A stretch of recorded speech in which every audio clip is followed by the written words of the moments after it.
So, you've just gotten your DNA results back, and you're now staring at a list of hundreds, maybe even thousands of matches. You were hoping for answers, but instead you just feel lost in a sea of unfamiliar names. This can feel very overwhelming. The excitement you had has just turned into a kind of genealogical paralysis. You click on a match, you see a list of shared matches, you click another, and then suddenly you're 10 clicks deep with no real clue of how any of these people are connected to you, or for that matter, each other. It feels like trying to solve a puzzle when all the pieces are facing down. But what if I told you there's a simple, powerful technique that can cut right through all of that confusion? A method that doesn't require any advanced genetic knowledge or even expensive software, but it can bring order to the chaos of your match list. In this video, I'm going to walk you step by step through the Leeds method, a proven strategy to sort your DNA matches into neat family lines. And by the end, you'll have a clear, color-coded chart that will finally start to make sense of your genetic story. This isn't just about organizing names. It's about building a visual map of your heritage, one that will help you break down brick walls and find the ancestors you've been looking for. So go ahead and open up a spreadsheet, and let's turn that chaos into clarity. Today, on Trace Your New England Roots.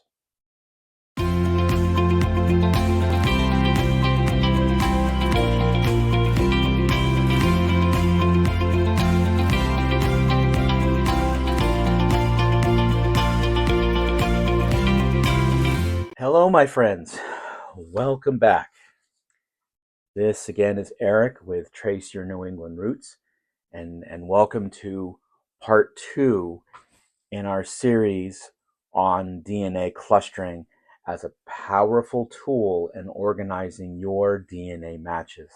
And today, we are going to be focusing on a beginner's approach to what's called the Leeds Method, which is a DNA clustering technique to help you organize your DNA matches manually into family groups.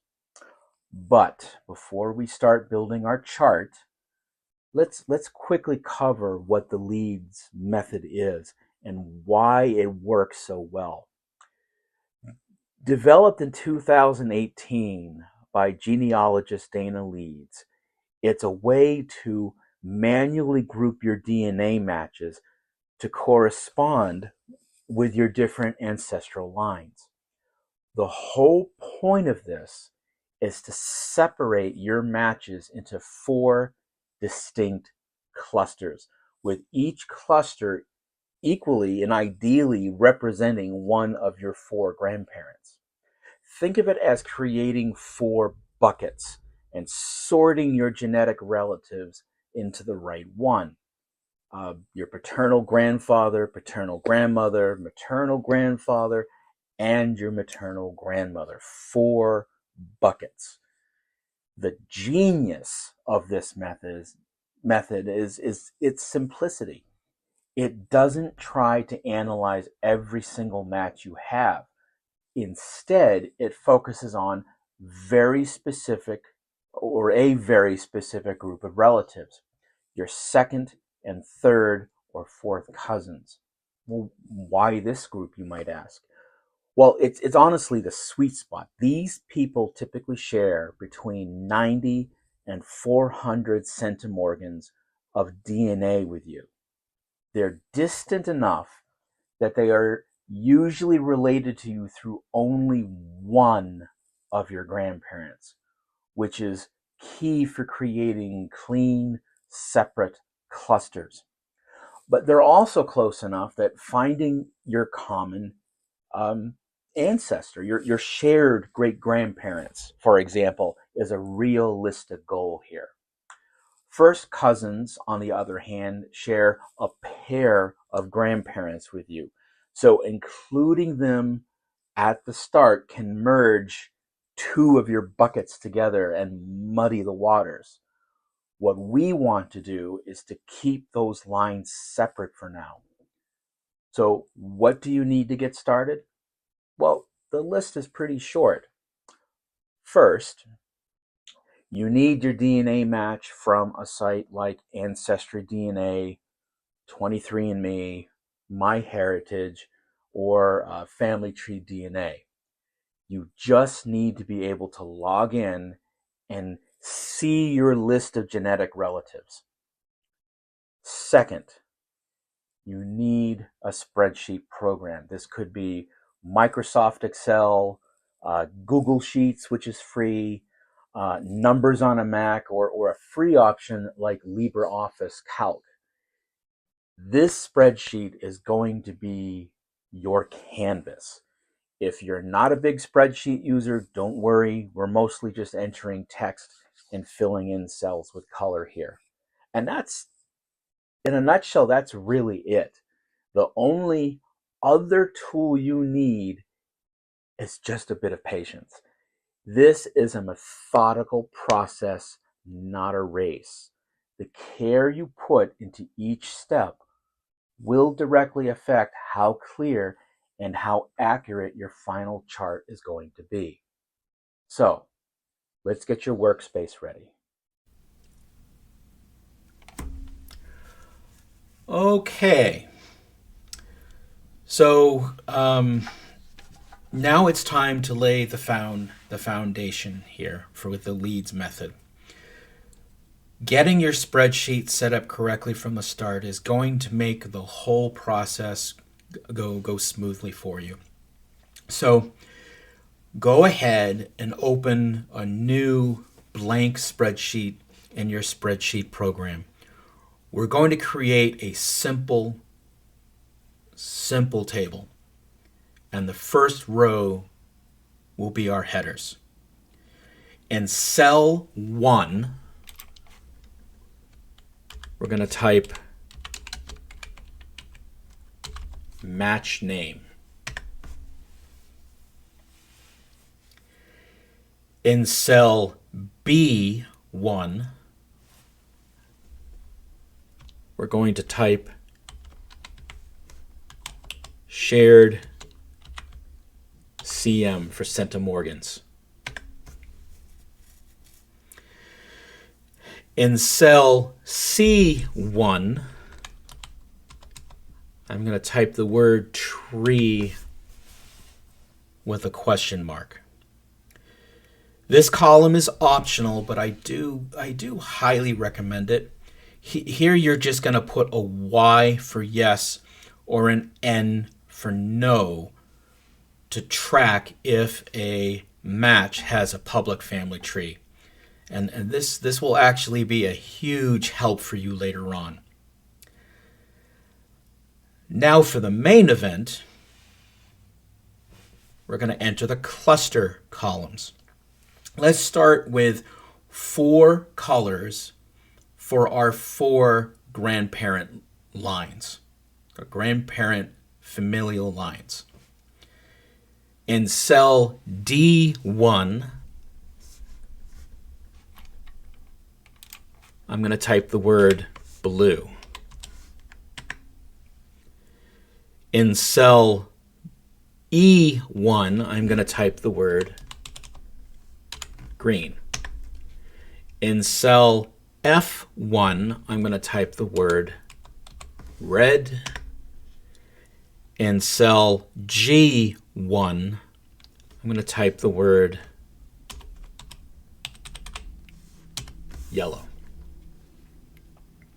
You can use any color that you want, but these are a good classic starting point. Blue, green, red, and yellow.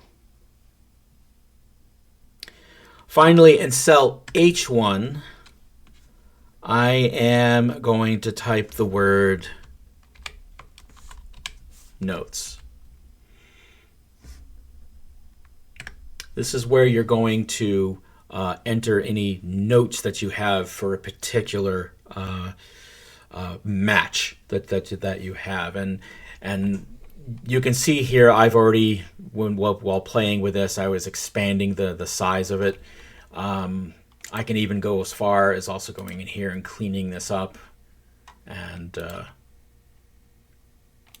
centering the text. Match name, shared centimorgan, is there a family tree, blue, green, red, yellow, and notes.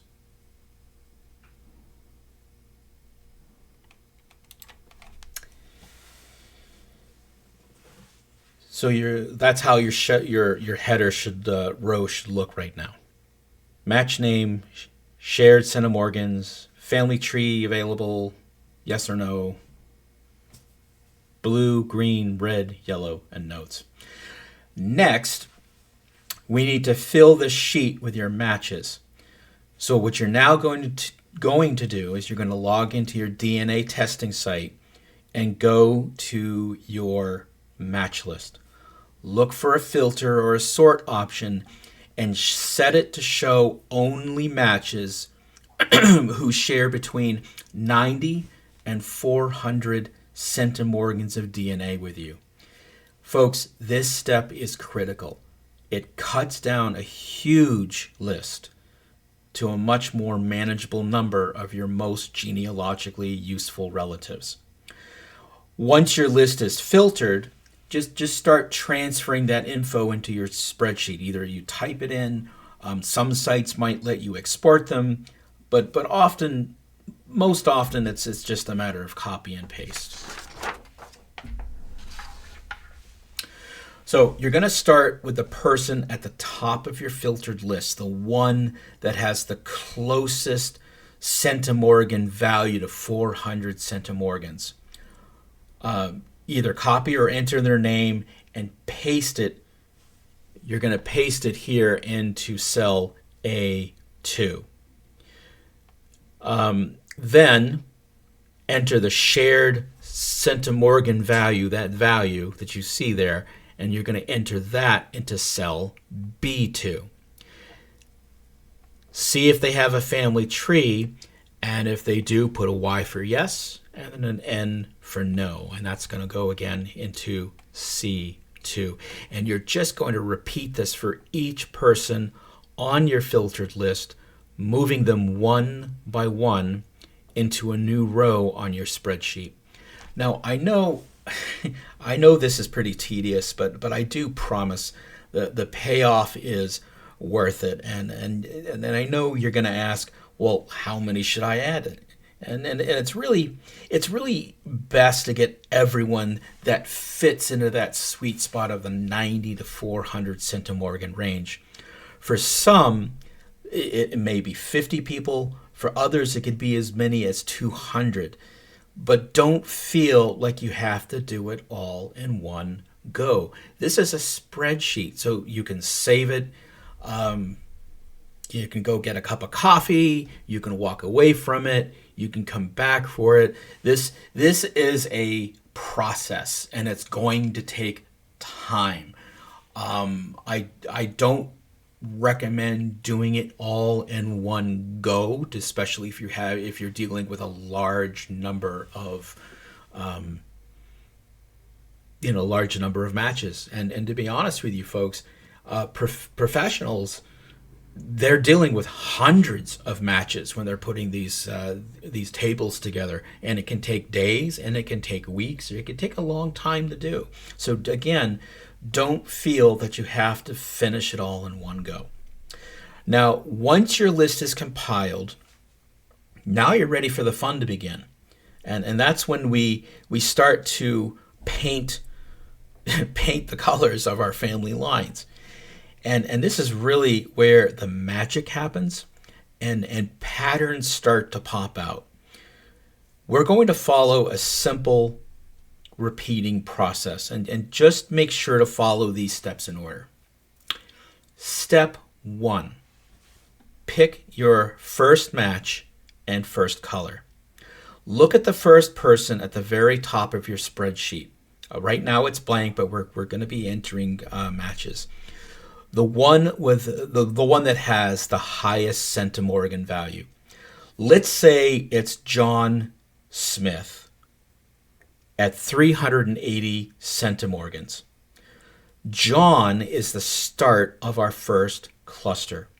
So we're gonna give him our first color blue. To do that, well, first we're gonna enter in John. So here we're gonna type in John Smith. His centimorgan value is 380.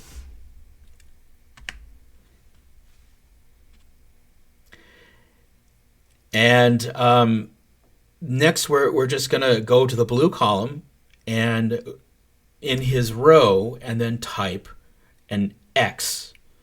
So here I'm going to go into the blue column and I'm going to enter X.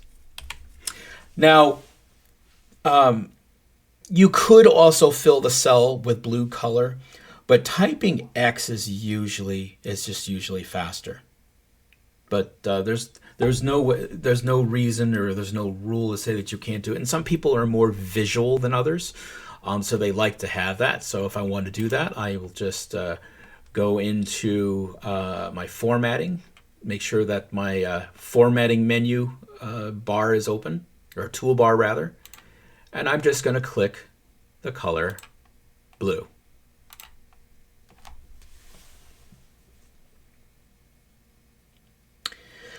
Step 2,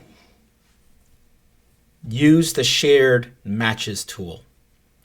Now, for the most important part of this method, we're going to go back to the testing sites.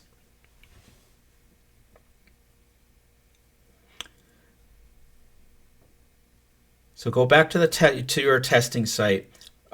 Here we're just using a hypothetical example, and we're going to find John Smith's profile and look for a button or tab that says shared matches. Depending on the site, it may say in common with or something similar. Just click it, and the website will generate a new list of all of your DNA matches who also match John Smith. This is your first genetic network.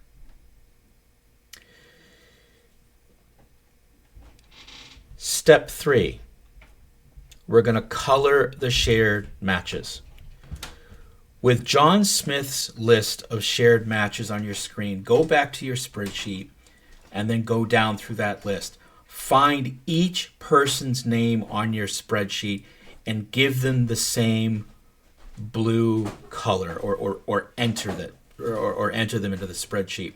For example, if Mary Jones and Robert Baker are on this shared list, you'll find Mary Jones on your sheet and put an X in her blue column, and then do the same for Robert Baker. Do this for every person on John's shared match list who is also on your master spreadsheet.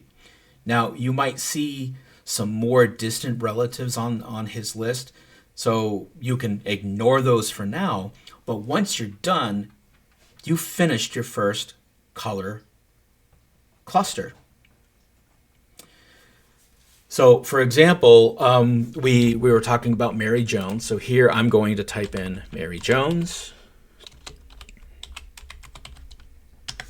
Her centimorgan value it might be 360. And I'll do the same thing, X for blue.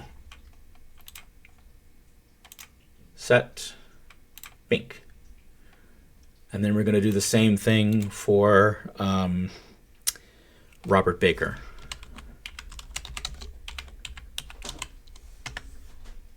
He may be 358.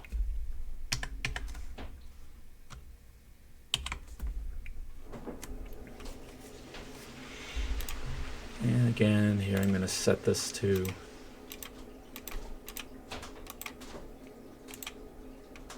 blue. So you can see how this is starting to come together. Step 4, pick the next uncolored match. So now, here I was going through it one by one, but if I just kept going through the list here, Robert Baker and so forth and so forth and so forth, all I would basically do is just go to the next one that does not have a color already assigned to them. So now, from the, here I'm going to give an example of where I'm just typing it in individually. But now scroll down your spreadsheet from the top and find the first person who does not have a color yet. And let's say you've entered this person, and here we're going to name her Susan Miller. Oop, X.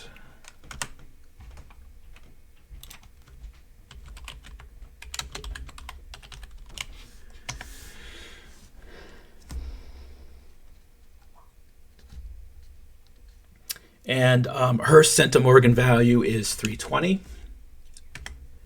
She did not, she was not included in the initial match with John Smith. So she's not going to be blue.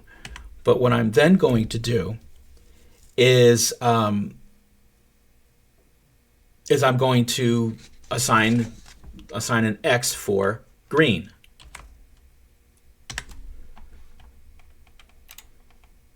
And again, here we go. This time I'm going to choose green.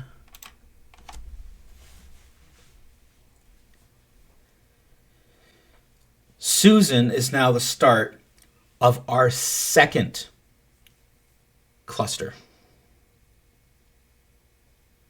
So for step 5, we're just assigning that second color and giving Susan our second color of green, and then putting an X in her green column.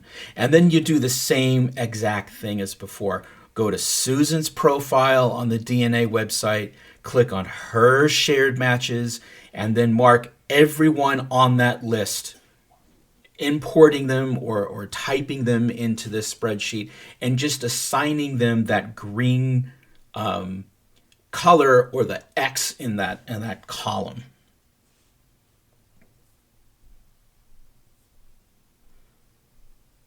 And then we do that and then mark everyone on that list with green on your spreadsheet. That is a match to Susan. Step 6 is handling overlaps. Now, as you're marking your green cluster here, you might find that one of Susan's shared matches, say, we've already seen Robert Baker, is someone you already colored blue. Well, what do you do here? Well, don't worry, this isn't a mistake. It's actually a discovery. This person is a bridge match. He's related to both your blue and green clusters. To show this, you just add the new color. So here, if I go back up to Robert Baker, since he is a match also with Susan, I'm going to put in an X. And then go back in and format it. Format that cell to green. So Robert Baker's row will now have an X in the blue column and an X in the green column. These overlaps are major clues that we'll talk about later. So with step 7, just keep going until everyone is colored. You just keep repeating that pattern. One, you find the highest person on your list with no color. Two, give them the next available color, red and then yellow as you're going through it. Go to their shared matches on the testing site, and then mark all numbers in step 4, mark all of their shared matches on your spreadsheet with that corresponding new color. Repeat this until every single person on your 90 to 400 centimorgans list has at least one color. Everyone has to have at least one color. Sometimes, don't worry, you might need a 5th or even a 6th color if distinct groups pop up. And really, that's totally fine. Just add a new color column with a different color and keep going. And that's it. You've just created your first Leeds chart. So let's learn how to read it. But before we dive into a practical example, I want to ask for a quick favor. If you're finding this guide helpful, please take a moment to click the like and subscribe buttons below. It's completely free for you, but it sends a huge signal to the YouTube algorithm that this video is valuable. It's giving you some valuable information, and that helps the channel grow by recommending it to other budding family historians and genealogists just like you. Your support is what allows me to continue producing great content and deep dives into genealogy topics and genetic DNA topics. And I also really just love hearing from you. So be sure to also leave a comment below. And I look forward to interacting with you in the comments. Okay, with that said, let's make this real with an example.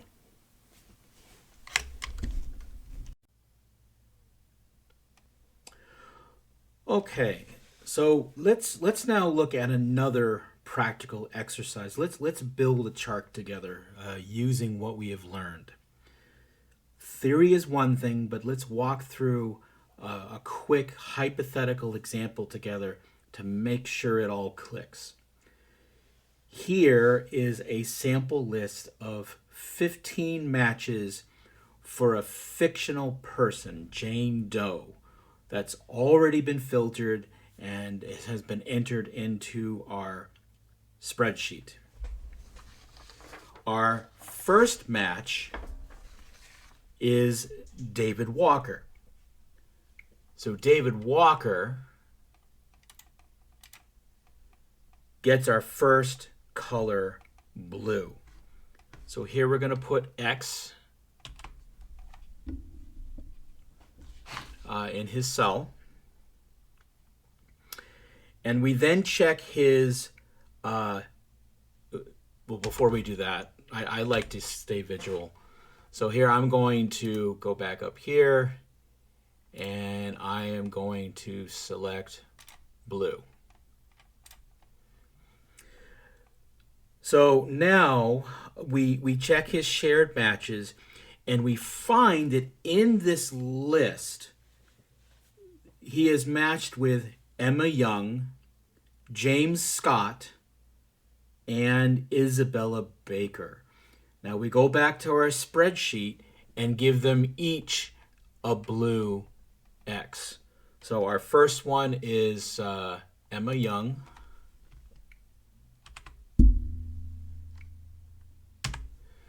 And then I'm going to make her blue. Next is James Scott. We enter the X. We'll go back up and make it blue.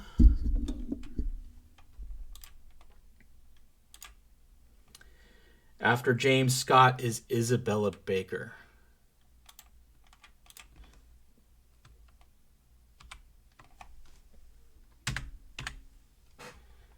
And again, we'll make Isabella blue.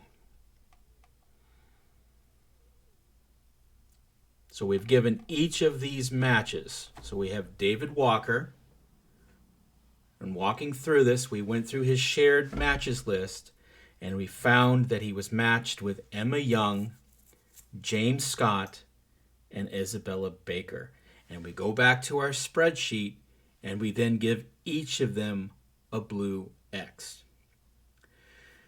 Now we scan down and find the next highest match with no color is Olivia Hall, and she gets our second color, green.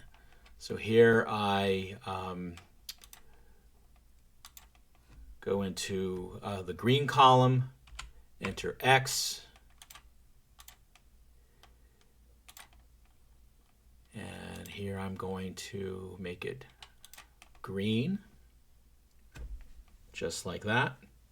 We then check her shared matches and find they are Noah King, Logan Adams, and Harper Carter.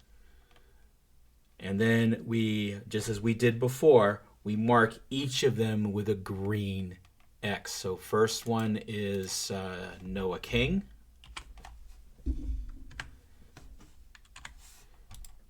Oops. We'll make this green. After Noah King is Logan Adams, right here.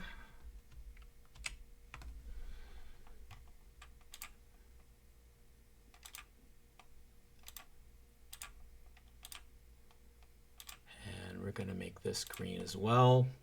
And then after Logan Adams is Harper Carter. So Harper Carter is down here. X, home,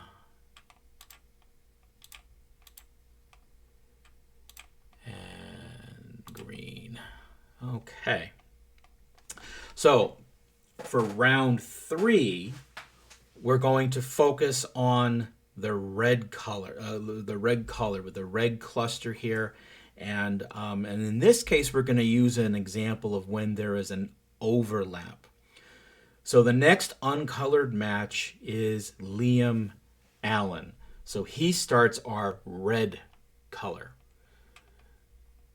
So here's Liam.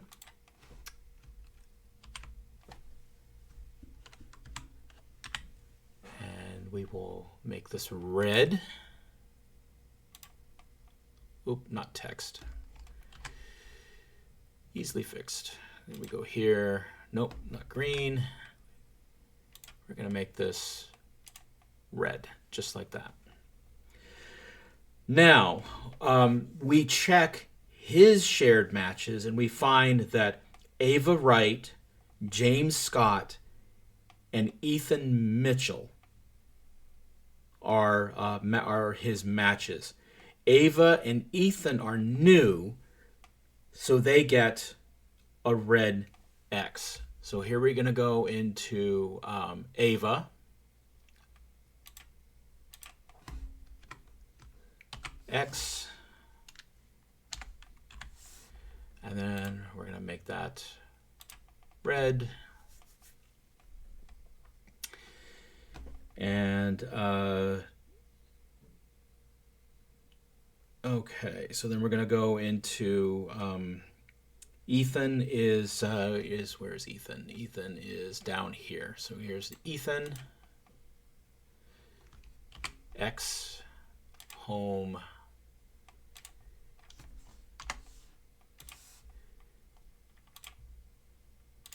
And so I've made him red. And but wait, we find that James Scott already has a blue X. So this is our first overlap. So remember, this is not a problem. We just add a red X to his row in the red column. So here, if we go to James Scott, here I'm going to add the X.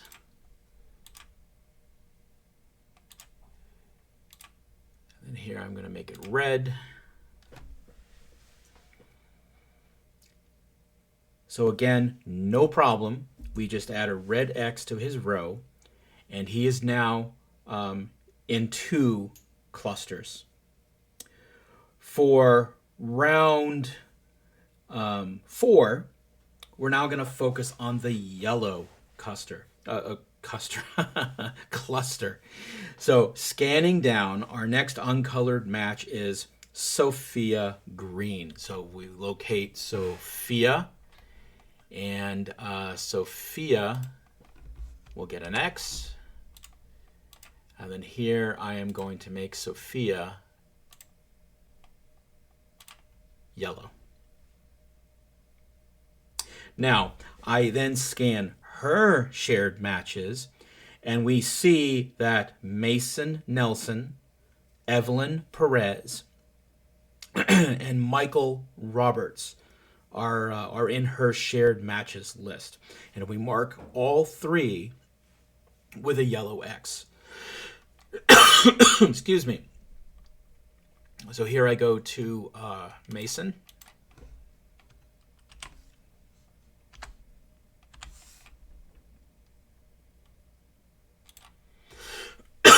Excuse me. And then there's Evelyn.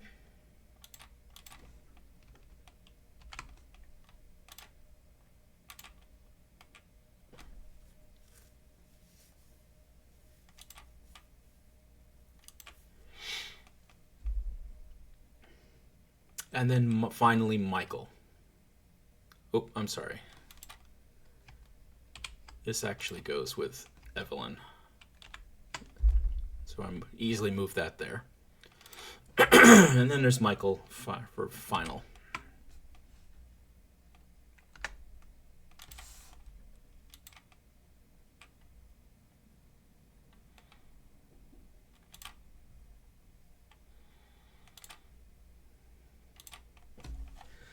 Just like that. So let's take a step back here. Is anyone left without a color? Can anyone see if anyone is left without a color? Nope. Our chart is now complete. So here is Jane's final Leeds chart. Just look at that. From a jumbled list, we now have 4 distinct groups, plus one person, James Scott, who acts as a bridge. This isn't just a list anymore. It's a map. And now, let's figure out what this map is telling us. So let's now look at interpreting your results and making sense of the colors. So you've built the chart, and now you're looking at this grid, this grid of colors. This is where your hard work pays off, and the data turns into actual discoveries. So your ideal scenario, in a perfect world, you'll have 4 neat color clusters with almost no overlap. When this happens, it's very likely that each color represents one of your grandparent lines. So for blue, we'll say that cluster 1 is for your paternal grandfather's line. Cluster 2 would be for your paternal grandmother's line. Cluster 3 would be your maternal grandfather's line. And then cluster 4 would be your maternal grandmother's line. And you can actually feel free to change this from blue to green to or red or yellow to those corresponding. So for example, instead of blue, I can make this paternal grandfather line. Now I'm gonna have to I have to expand. You'll have to expand it to make it to work. For green, I'll do the same thing. So here I'm going to do paternal grandmother. Whoops. Grandmother's line.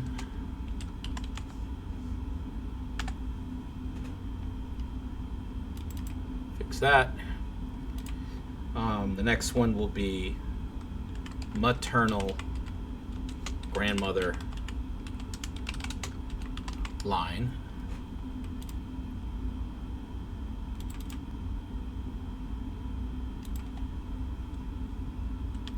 Maternal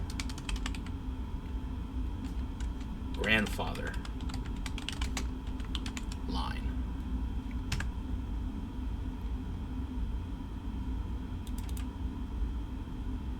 Just like that.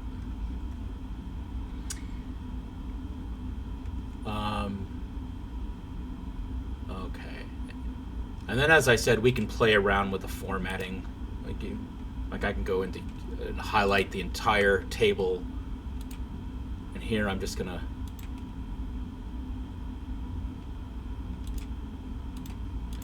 you can center it, you can play around with it. It's lagging a little bit, but you get the idea here, folks. But how do you know which is which? Well, this is where the detective work begins. You need to look for any known relatives on your chart. And you need to ask yourself, do you recognize a second cousin from your mom's dad's side in that match list? Well, find them on your chart. And if they're in the red cluster, you've just labeled that entire group. If you don't have any known cousins, you'll need to do some research here. And this is where that tree with a question mark column is a lifesaver. Start with one cluster. Look at the matches in that group who have family trees and search for common surnames, ancestral couples, or locations. And this helps you to start understanding these overlaps. And this is the key to family sides. In our example, James Scott was in both the blue and red clusters. Well, what does this mean? An overlap tells you that those two clusters are related to each other. This almost always means they are on the same side of your family. So the blue and red clusters must belong to either your paternal side or your maternal side. One is the grandfather and one is the grandmother. In this example for Jane Doe, this means that blue and red together represent one of her parents. The green and yellow clusters, I keep saying that, the green and yellow clusters, which don't overlap, would then represent her other parent. This is a massive breakthrough, folks. And if Jane knows that David Walker, who's in blue, is on her dad's side, she instantly knows the red cluster is also on her dad's side. And just like that, she's sorted her list into paternal and maternal lines. So let's talk a little bit about some troubleshooting when you're doing your clustering, when the chart isn't perfect. Not every chart comes out with 4 clean clusters, and that's completely normal. It gives you its own set of clues. First, if there are fewer than 4 clusters, this usually happens for one of 2 reasons.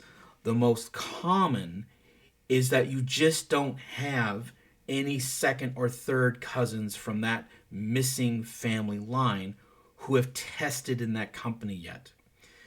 The other reason can be what's called pedigree collapse or endogamy, which is when your parents are related to each other or even distantly. And if that's the case, their corresponding clusters might merge into one big group. Now, if you have more than four clusters, well, this can happen too. You might have a very distinct family line within a single grandparent's ancestry that just doesn't share enough DNA with each other to link up in this process.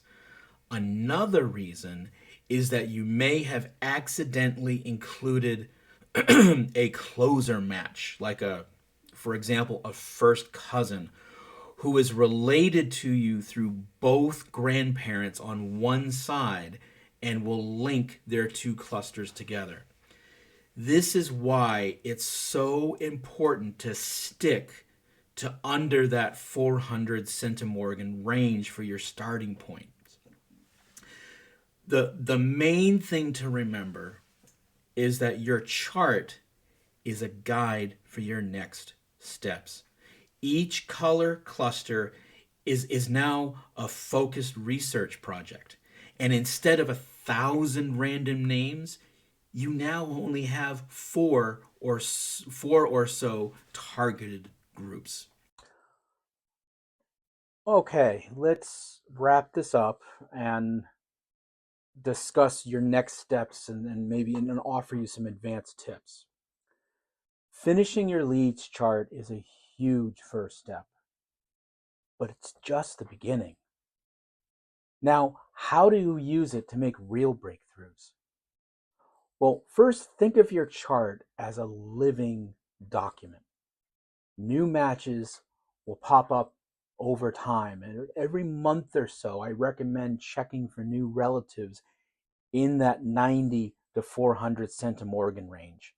Add them to your spreadsheet and use the shared matches tool to see which color group they belong to.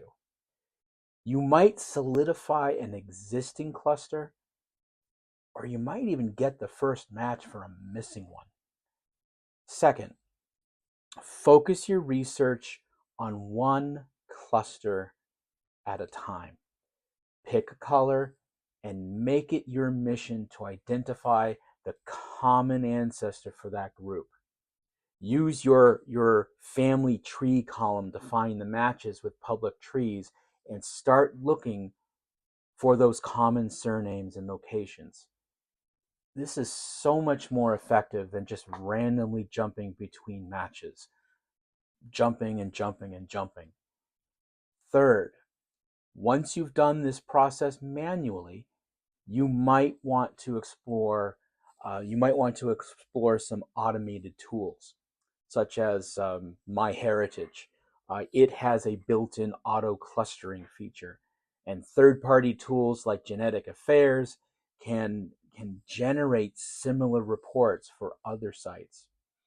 These can save you a lot of time, but I really believe every beginning genealogist should do this Leeds method by hand at least once.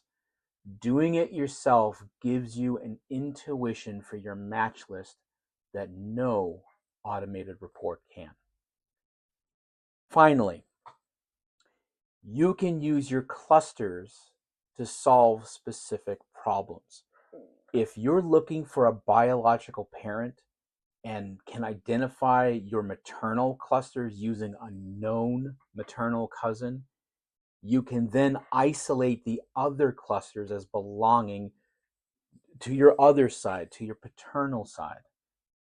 This narrows your search field from thousands of people down to a mere handful of targeted groups. So, remember that feeling that you had at the beginning of this process, that feeling of being adrift in a sea of names. Well, look at what you have now. You have a chart. You have a map, a structure. You've brought order to the genetic chaos. Each color on your spreadsheet represents a branch of your family tree full of relatives who are just waiting to be connected and stories waiting to be discovered. Now, the Leeds method doesn't magically reveal every ancestor, but it does something more important. It empowers you. It gives you a clear direction and turns you from being a passive observer into an active researcher. You are now a detective solving the beautiful puzzle of your own heritage. You now have the tool to start breaking down those brick walls. The journey is just beginning, folks. If this guide helped you, please give this video a thumbs up. It really helps others who are feeling lost in their DNA results and then find this guide. And of course, subscribe for more deep dives into genealogy and other genealogy topics that we cover here. I'd love to hear how it went for you in the comments below. Now let me ask you, how many clusters did you get? Did any of you have that aha moment? I can tell you that sharing your results can help others who might be seeing similar patterns. And if you have questions, just ask. Thank you for watching. I hope this gives you a better understanding of putting clustering into practice. This again is Eric with Trace Your New England Roots, where history starts with your family.